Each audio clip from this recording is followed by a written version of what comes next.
नमस्कार, मैं हूं मीनाक्षी गुप्ता और आप देख रहे हैं नेक्स्ट नाइन लाइव और स्वागत है आपका हमारे इस खास कार्यक्रम में। जब प्यार किया तो डरना क्या।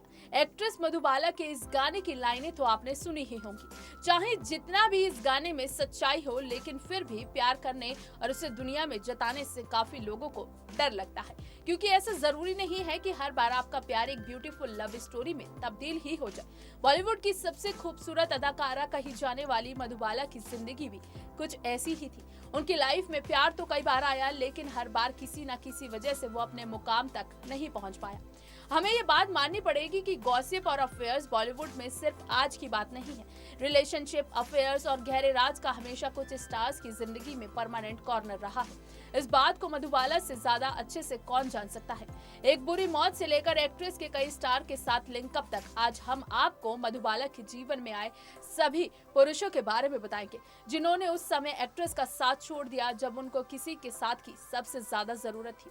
ज्यादातर हर किसी को बचपन में प्यार होता है और ऐसा ही कुछ मधुबाला के साथ भी हुआ। एक्ट्रेस एक्टिंग के लिए मुंबई शिफ्ट होने से पहले वो दिल्ली में ही पली बड़ी थी। कहा जाता है कि लतीफ, जो एक दिल्ली का निवासी था, वो मधुबाला के मुंबई जाने की खबर से काफी डिप्रेशन में आ गया था। एक्ट्रेस ने लतीफ को मुंबई जाने से पहले अपने प्यार के प्रतीक के तौर पर एक लाल गुलाब दिया था। उसने वो लाल गुलाब अपने पास रख लिया और उनके मृत्यु के दौरान एक्ट्रेस की कब्र पर रखा था।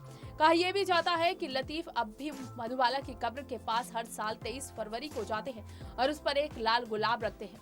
केदार शर्मा ने ही मधुबाला को फिल्मों में काम करने का मौका दिया था। रूमर्स तो ये भी थे कि किदर को मधुबाला को पहली बार देखते ही उससे प्यार हो गया था। किदर का एक्ट्रेस के लिए एक तरफा प्यार बढ़ता ही जा रहा था, वहीं मधुबाला के दिल में डायरेक्टर के लिए कोई भी फीलिंग्स नहीं थी। मधुबाला उस दौरान काफी यंग थी और उन्होंने सोचा था कि वो एक बुजुर्ग आदमी से कोई अच्छा एक लड़का डिजर्व करती है। इस वजह से मधुबाला की एक तरफा लव स्टोरी का जल्द ही अंत हो गया। इस लिस्ट को ज्वाइन करने वाले अगले मैन कमल अमरोही हैं। वो उस दौरान की सबसे बड़ी हॉरर मूवी महल के डायरेक्टर थे, जो एक सुपरहिट फिल्म साबित हुई थी।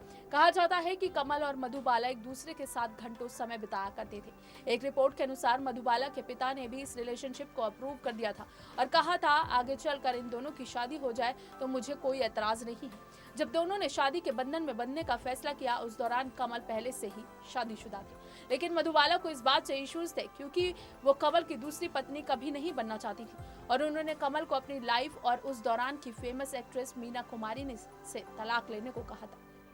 कमल ने इस बात से इनकार कर दिया था और मधुबाला से अपनी पहली वाइफ के साथ एडजस्ट करने के लिए पूछा था। यह भी कहा जाता है कि मधुबाला ने कमल को उनसे शादी करने के लिए 9 लाख रुपए देने का भी ऑफर दिया था। हालांकि एक्ट्रेस की बहन मधुर ब्रिज भूषण ने भी ऐसी अफवाहों को सिरे से खारिज कर दिया था। प्रेमनाथ और मधुबाला की मुलाकात फिल्म बादल के सेट पर हुई थी। मधुबाला उस दौरान पहले ही एक सुपरस्टार बन चुकी थी। हालांकि इसके बावजूद दोनों का रिश्ता 6 महीनों तक चला, लेकिन उसके बाद एक्ट्रेस ने धीरे धीरे प्रेमनाथ से दूरी बनानी शुरू कर दी। मधुबाला की बहन मधुर के फिल्म फेयर को दिए गए इंटरव्यू के मुताबिक दोनों के रिलेशनशिप को टूटने की वजह दोनों के अलग अलग धर्म थे। मधुर ने बताया, अपा यानी मधुबाला पहली बार प्रेमनाथ के प्यार में पड़ी थी। दोनों की रिलेशनशिप 6 महीने तक चली थी। ये दोनों के अलग धर्म होने की वजह से टूट गई। प्रेमनाथ ने मधुबाला को धर्म बदलने के लिए कहा था और उन्होंने इसके लिए मना कर दिया। दिलीप कुमार और मधुबाला की लव स्टोरी का दौर सबसे ज्यादा चर्चित था और आज भी याद किया जाता है। दोनों की मुलाकात फिल्म तराना के सेट पर हुई थी। दोनों ने एक दूसरे को करीब 9 सालों तक डेट किया और सगाई भी कर ली थी। कहा जाता है कि दोनों ने अपना रिश्ता एक्ट्रेस के पिता अताउल्ला खान की वजह से खत्म कर लिया था।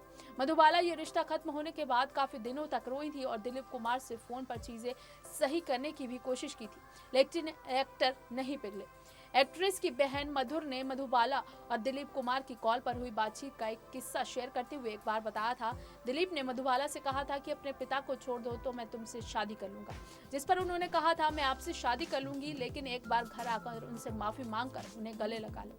दोनों की जिद की वजह से उनका प्यार टूट गया, लेकिन मेरे पिता ने कभी उनसे सगाई तोड़ने की बात नहीं कही थी या माफी की मांग नहीं की थी। एक अफवाह यह भी उड़ी थी कि मधुबाला ने 2 लाल गुलाब के साथ एक जैसे नोट दिलीप कुमार और प्रेमनाथ दोनों को भेजे थे। इन दोनों में से कोई भी खूबसूरती की इस बला का प्रपोजल रिजेक्ट नहीं कर पाया था। हालांकि दिलीप और प्रेमनाथ उस दौरान एक अच्छे दोस्त बन रहे थे और ये बात मधुबाला को पता नहीं थी। एक साथ फिल्म आन में काम करते हुए दोनों ने सिगरेट पीते समय एक दूसरे से अपनी प्राइवेट बातें शेयर की और इस दौरान दिलीप और प्रेमनाथ ने कुछ सीक्रेट्स के भी खुलासे किए। तभी मधुबाला का नाम भी सामने आया, जिसके बाद दोनों को एक्ट्रेस को एहसास हुआ कि मधुबाला ने उन्हें बेवकूफ बनाया है। दोनों को स्टार्स के हेयर ड्रेसर से एक जैसे नोट मिले थे। यह अफवाह भी एक्ट्रेस की बहन मधुर ने खारिज करते हुए कहा था, आप बताइए कि अगर दिलीप कुमार और प्रेमनाथ उनसे गुस्सा होते तो वो उनके अंतिम संस्कार पर क्यों मौजूद होते। मधुबाला की जिंदगी के आखिरी कुछ सालों में जुल्फिकार अली भुट्टो की एंट्री हुई थी। एक्ट्रेस के बाकी इंडस्ट्री में हुए लिंकअप से अलग जुल्फिकार मुंबई हाई कोर्ट में एक वकील थे।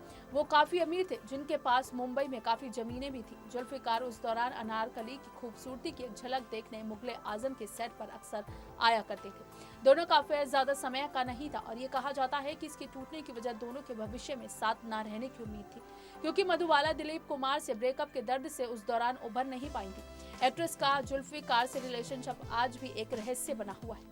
वो मधुबाला की जिंदगी के कुछ आखिरी साल थे जब मधुबाला अपनी जिंदगी में अस्थिर रिश्तों से परेशान हो गई थी। उन्हें एक स्थिर रिलेशनशिप और एक हमसफर की तलाश थी। इसके बाद ही मधुबाला की मुलाकात फिल्म चलती का नाम गाड़ी और हाफ टिकट की शूटिंग के दौरान किशोर कुमार से हुई। दोनों की शादी 1960 में हुई थी, जिसके बाद दोनों लंदन रवाना हो गए। यहाँ कपल को मधुबाला के दिल में छेद होने की बात पता चली और डॉक्टर ने बताया कि एक्ट्रेस के पास जिंदगी के कुछ 2 साल बचे हैं। इस बारे में मधुर ने बताया था कि ये बात सुनकर दिलीप कुमार ने कैसे रिएक्ट किया था। मधुर ने कहा था, शादी के बाद वो लंदन चले गए, जहां डॉक्टर्स ने एक्ट्रेस को बताया था कि उनके पास जिंदगी के सिर्फ 2 साल बचे हैं। जिसके बाद किशोर ने उन्हें हमारे घर छोड़ दिया और कहा, मैं उनकी देख रेख नहीं कर सकता, मुझे ज्यादातर बाहर रहना पड़ता है। लेकिन वो उनके साथ रहना चाहती थी। वो 2 महीने में एक बार उनसे मिलने आया करते थे। शायद वो उनसे खुद को अलग करना चाहते थे ताकि आखिरी मुलाकात में उन्हें ज्यादा दर्द ना हो। लेकिन उन्होंने कभी एक्ट्रेस के साथ बुरा बर्ताव नहीं किया। किशोर कुमार ने उनके सारे मेडिकल के खर्चे भी उठाए। उनकी शादी 9 सालों तक चली थी। फिलहाल चाहे मधुबाला के कितने भी अफेयर्स रहे हों, लेकिन लोग उन्हें आज भी उनके काम की वजह से ही याद करते हैं। फिलहाल के लिए बस इतना ही। बाकी देश और दुनिया से जुड़ी ताज़ा तमाम अपडेट्स के लिए आप जुड़े रहिए नेक्स्ट 9 लाइव के साथ। और अगर आपको हमारा ये वीडियो पसंद आया है तो इसे लाइक, शेयर एंड कमेंट जरूर करें। साथ ही साथ हमारे चैनल नेक्स्ट 9 लाइव को भी जरूर सब्सक्राइब करें।